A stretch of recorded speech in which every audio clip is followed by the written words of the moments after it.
यह प्रश्न all India बार examination में पूछा गया है 2011 में, और यह प्रश्न रिलेटेड है the arbitration and conciliation act 1996 से। तो भाई आप लोग ये प्रश्न पढ़िए और राइट ऑप्शन फाइंड करने का प्रयास कीजिए।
तो भैया इस क्वेश्चन में है, एक सिविल कॉन्ट्रैक्टर होता है ए, तो वो बेसिकली एक एग्रीमेंट करता है एक आर्किटेक्चर की फर्म बी से एक बिल्डिंग को डिज़ाइन करने के लिए।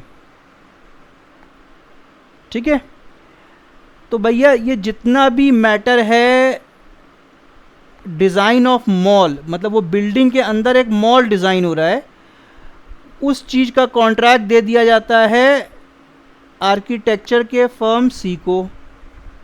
ठीक, क्योंकि उसको मॉल के डिज़ाइन की का स्पेशलाइजेशन है उसके पास। ठीक है, अब मुद्दा ये आता है कि ये जो कॉन्ट्रैक्ट होता है ना, इसमें एक क्लॉज था आर्बिट्रेशन का। ठीक है, यदि कहीं कोई झगड़ा फसाद हो गया, डिसएग्रीमेंट हो गया, तब क्या, तब ये बात आई थी कि भाई ये जो चीफ आर्किटेक्ट है तीसरे आर्किटेक्चर फर्म डी का, ठीक है, वो आएगा और वो बताएगा कि क्या चीज़ सही है। ठीक है, और वो बेसिकली उसके पास पावर है to remove any difficulties with regard to modification of any plan जो मॉल डिज़ाइन में होगा। अब मान लो पार्टीज़ ने कोई एंट्रिम ऑर्डर लिया है under section 9 of the arbitration and conciliation act 1996, तो क्या पार्टीज़ सक्सीड करेंगी? तो बेसिकली जो सेक्शन 9 है ना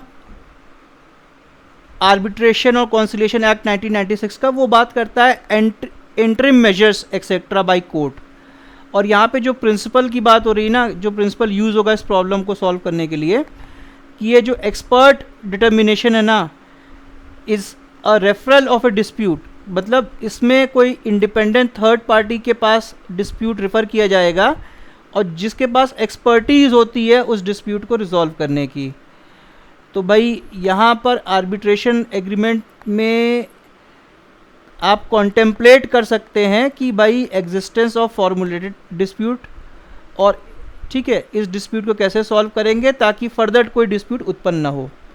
तो भाई ये ऑप्शन पहला है कि ये बोल रहा है कि भाई ये तो आर्बिट्रेशन क्लॉज नहीं है, ये तो एक्सपर्ट डिटर्मिनेशन क्लॉज है।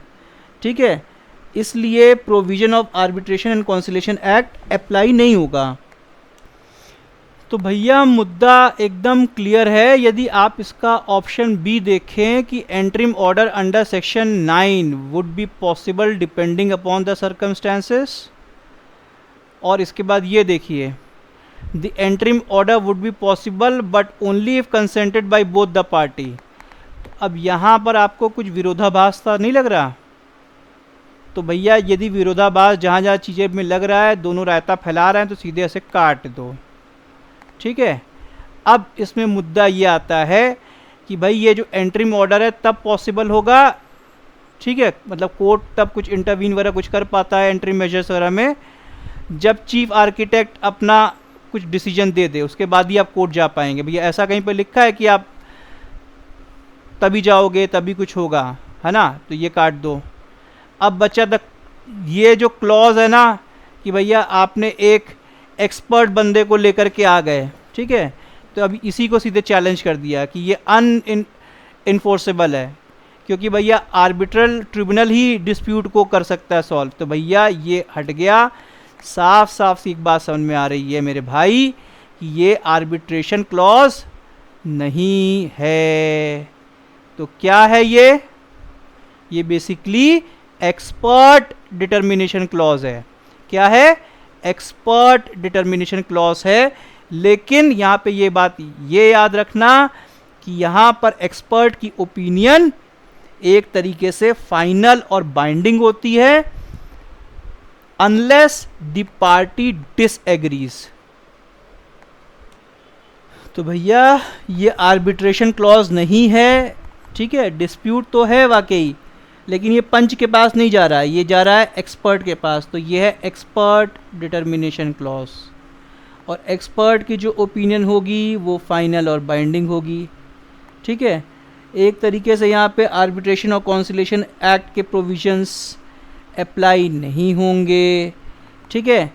और ये फाइनल और बाइंडिंग जो एक्सपर्ट की ओपिनियन होगी बशर्ते यहाँ पर एग्रीमेंट में ऐसा ना लिखा हो कि भैया हम कोर्ट भी जा सकते हैं। यदि नहीं सब लिखा है, ठीक है, और ये मान लिया जाता है एक्सपर्ट की जो ओपिनियन है वो फाइनल और बाइंडिंग ही है, ठीक है, ये कॉन्ट्ररी बात नहीं लिखी है तो फाइनल और बाइंडिंग ही माना जाएगा, ठीक है, एक्सपर्ट की ओपिनियन, और डिस्प्यूट को ख़त्म माना जाएगा। Is this point clear? तो इस सारी स्थिति को देखते हुए option A is the right option.